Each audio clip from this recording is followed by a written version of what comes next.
Et même si tu osais contredire la science en disant que les bébés ne ressentent pas vraiment la douleur, alors que c'est complètement faux, hein, c'est un mensonge, les bébés ressentent la douleur.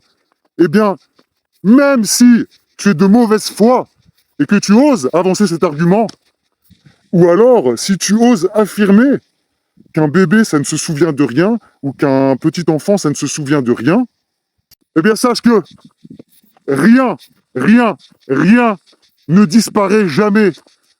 Toutes nos expériences, tout ce qu'on a vécu, tout, absolument tout, du ventre de notre mère jusqu'à notre mort, on se souvient de tout, même si ce n'est pas de façon consciente, même si parfois la douleur et la souffrance ne sont pas conscientes, c'est-à-dire qu'elles sont enfouies au plus profond de nous, enfouies au plus profond de notre subconscient. Eh bien, la souffrance est là, elle reste là, et elle continue à guider tous nos pas dans notre vie, elle continue à nous conduire à faire telle chose ou telle chose ou telle chose parce qu'elle est complètement enfouie au fond de nous et elle veut sortir, elle veut s'exprimer. Et donc, soit on l'exprime en faisant soit des témoignages, en faisant des vidéos, en écrivant à ce sujet, en faisant des chansons, etc., etc.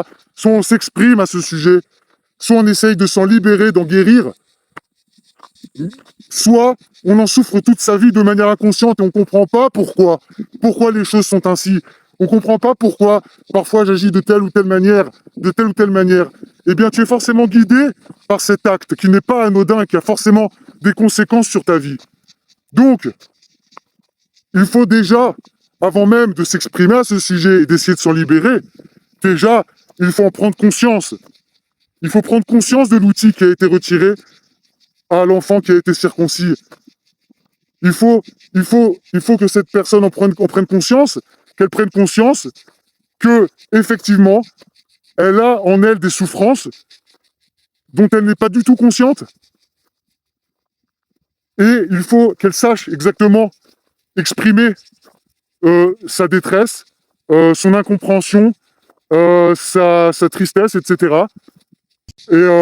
Et ça, c'est seulement avec une prise de conscience qu'on peut le faire, qu'on peut s'en libérer et peut-être en guérir. Il y en a qui en souffrent toute leur vie, hein, mais au moins en prendre conscience. Et c'est seulement après ça qu'on peut essayer de guérir.